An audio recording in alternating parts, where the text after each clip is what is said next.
Hey everyone, it's Phoebe. Welcome back to my channel. Today we're going to be talking about equality and the Nobel Prize. So, just last month, the Nobel Prize Committee awarded this year's Nobel laureates, and for chemistry, two amazing people won: Jennifer Doudna and Emmanuel Charpentier for their discovery and application of CRISPR Cas9, which is a gene editing technology. Now don't worry if you're a little confused, I will be going over what this means in just a moment, and for more information you can check out the links in the description below for more information and a link to Doudna and Charpentier's article, which is a really interesting read, and I highly encourage you to read it. So, Doudna and Charpentier weren't the only people to work on this discovery. Chemists, biologists, and even physicists like Zhang worked tirelessly to figure out the mechanics behind this powerful natural process. Let's not forget the Broad Institute and CRISPR Therapeutics, among many others, also worked on this discovery. So, how does CRISPR work? CRISPR is a section of DNA in bacteria that act as its immune system. And so what happens is that when a virus attacks, the CRISPR will take the viral DNA and incorporate it into its own genome so that when the virus attacks again, the bacteria will have its own immune response ready. Now, what Doudna and Charpentier did was show that people can program CRISPR to cut out and insert sections of DNA. And I mean program in the sense that we can identify places we want to edit, and the CRISPR system will go to that location and do the editing by way of guide RNA, which basically show the CRISPR system where to go. And so many other people were doing similar research to what Doudna and Charpentier were doing, like Zhang's lab, which I mentioned briefly. And so their lab published an article on RNA-guided nuclease systems in prokaryotic cells in 2013, which is just 1 year after Doudna and Charpentier. However, he wasn't awarded the Nobel Prize. And if you're a little confused about what that big fancy title means, RNA-guided nuclease systems in prokaryotic cells, I highly suggest reading the article that Zhang and his lab published on PubMed, and I believe I have a link in that as well in the description. Alright, so the discovery of CRISPR and its function go way back to Francisco Mojica in 1993. And Alexander Bulletin discovered Cas9, which is the specific system used today. And he also discovered PAM, which stands for Protospacer Adjacent Motif, and he did that in 2005. Now, you may be thinking to yourself, what on earth is a Protospacer Adjacent Motif? What I can tell you is that in order for CRISPR to work, and especially CRISPR Cas9, this protospacer needs to be there. It's a section of invader DNA or plasmid that isn't part of the host, so it isn't part of the bacterial CRISPR locus. Big words, but don't worry. For more information, you can check out the links in the description below. That was a lot of information, wasn't it? So let's talk a little. I've told you that CRISPR was discovered over 20 years ago. So why did Doudna and Charpentier get the Nobel? Why not Mojica? And, why not Bulletin either? Now, this is something that is up to the Nobel Prize Committee to decide, but to put it completely and utterly plainly, Doudna and Charpentier discovered how CRISPR works, not just that it is something that exists. The pair discovered that there are trans-activating cRNA, or tracer RNA, that act as the system's immune system for the bacteria.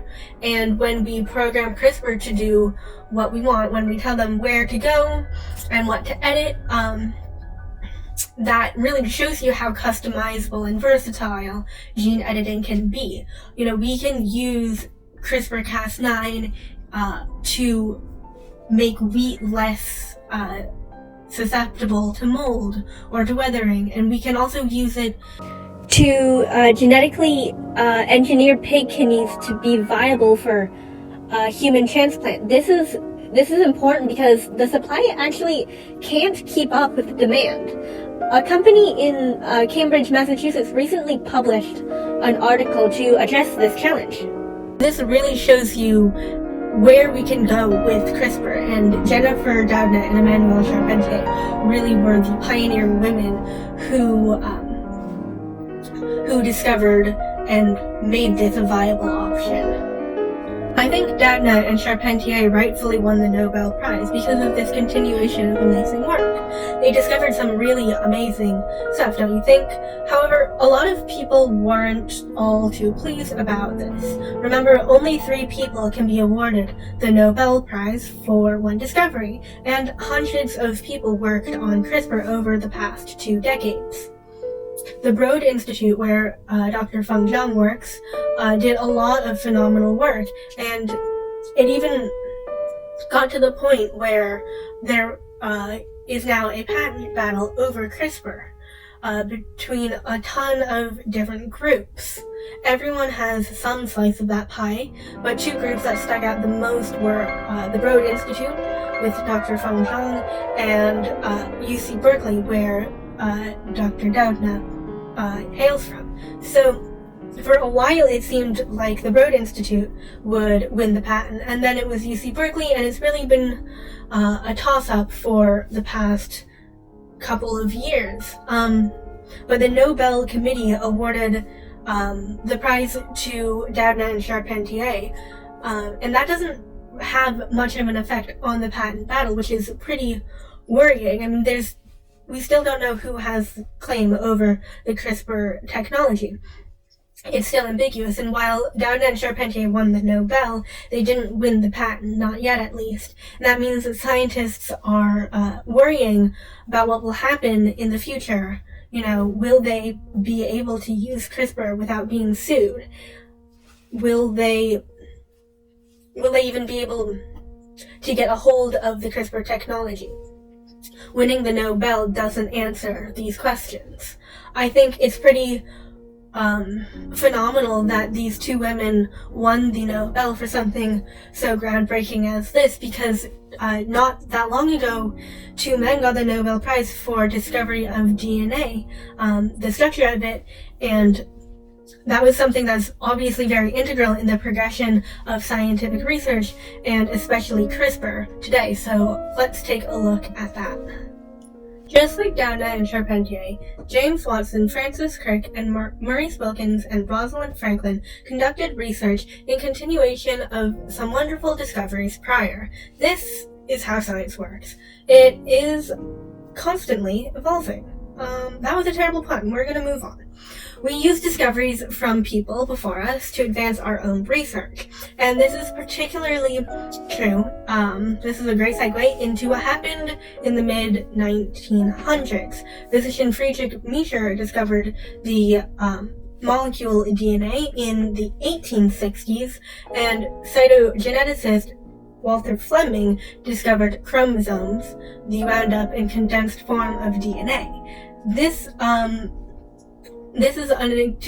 2 examples of groundbreaking discoveries that would really help influence future discoveries.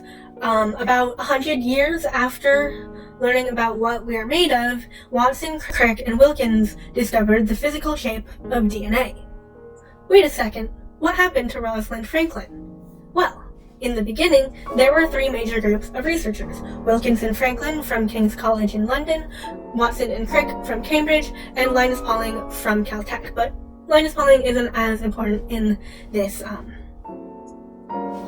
what I'm trying to say right now. So, Pauling did win a Nobel for the discovery of the bond angles between molecules, and Watson and Crick and Wilkins also won Nobel Prizes. Watson and Crick formed a more accurate description of the of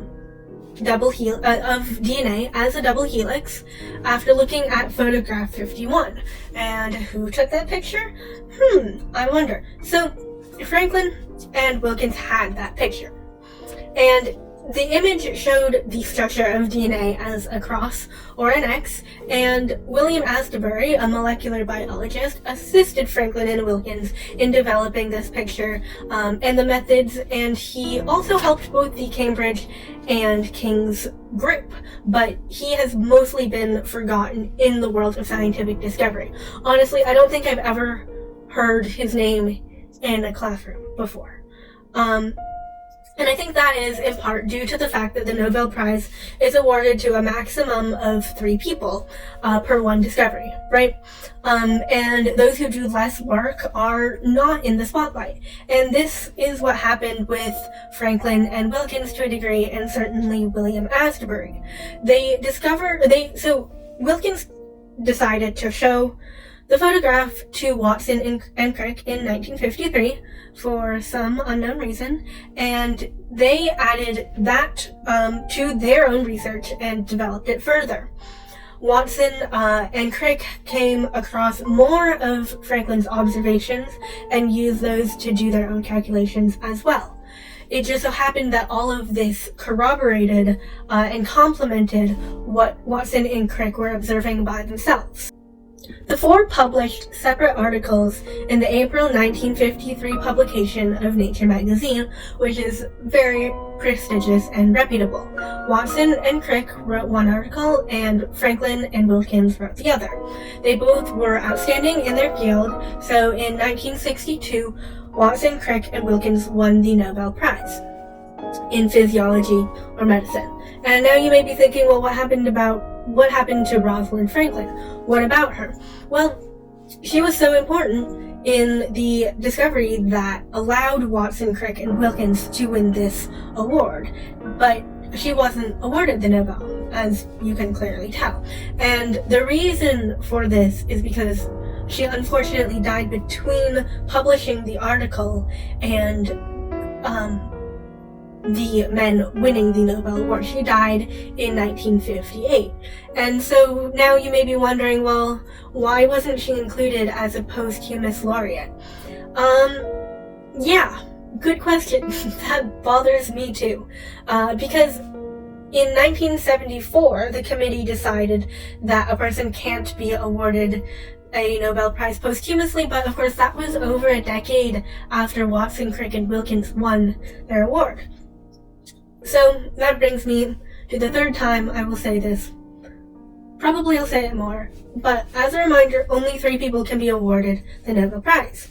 And I think because of the sexism that was so present in the 1900s, that if given the choice to award 3 people the Nobel Prize and the options were 3 men or 2 men and a woman, they probably would go with the 3 men. But I think another very compelling reason why Rosalind Franklin was not awarded the Nobel is because she sort of moved on from this discovery after publishing her article with Wilkins. And she didn't make and some people say that she didn't make the intellectual leap between the picture and the overall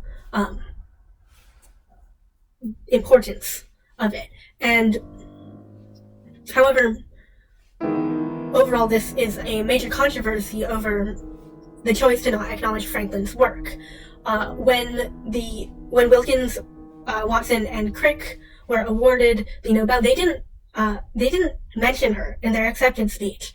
And I think this is particularly disappointing because, well, Franklin didn't even know that they had her picture, so she couldn't have confronted them about it because she didn't know. And I'm guessing that given her determined and fiercely independent nature, she probably would have not allowed it, or at least said, hey, you could have asked me for that picture, at least. But she didn't know. And that is really unfortunate. So let's take a look at this quote from Watson, which pretty accurately describes the sexism in the 1900s. So what he said was, the thought could not be avoided that the best home for a feminist was in another person's lab. Now remember, Franklin was a strong, outspoken scientist, as was called for in such a male-dominated field.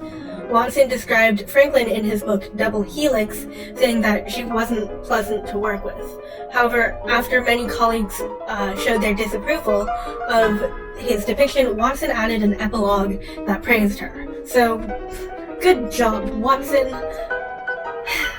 Still, she did not make it into his acceptance speech, and many people today don't recognize her importance or what she did for the scientific community.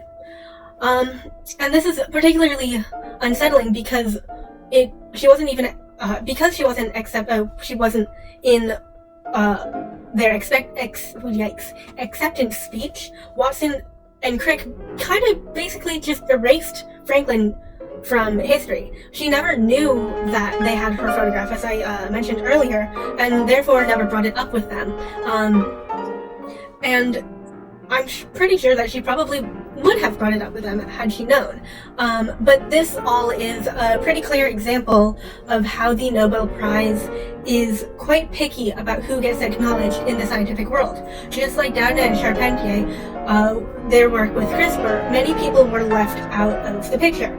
All scientific research and discovery rests on the shoulders of people who of somebody else's work, whether it's building off of somebody who is a coworker, or maybe it's somebody who lived decades ago. And yet, the Nobel Prize doesn't really acknowledge all of that hard work. It is a competition, right? And it's a healthy one, you know. We're all trying to get our discoveries out into the world so everybody knows about it. But at the same time, it does feel a little unfair, right? I mean, what would have happened if Franklin had been alive in time to be awarded the 1962 Nobel Prize? Would she take the place of Wilkins in that, or not? And, you know, what about Zhang from the Broad Institute? Everyone in his lab did really amazing work, yet they won't get the honor of having the Nobel Prize in CRISPR innovation. So, you know, is that fair? Is it right? Should we tear down the system because it's unfair, it's unequal? Well, no, I don't think so, because it's still a good system it's still a decently good at awarding people for their discoveries. But do I wish more people could be awarded the Nobel Prize for just one discovery, like more than 3 people?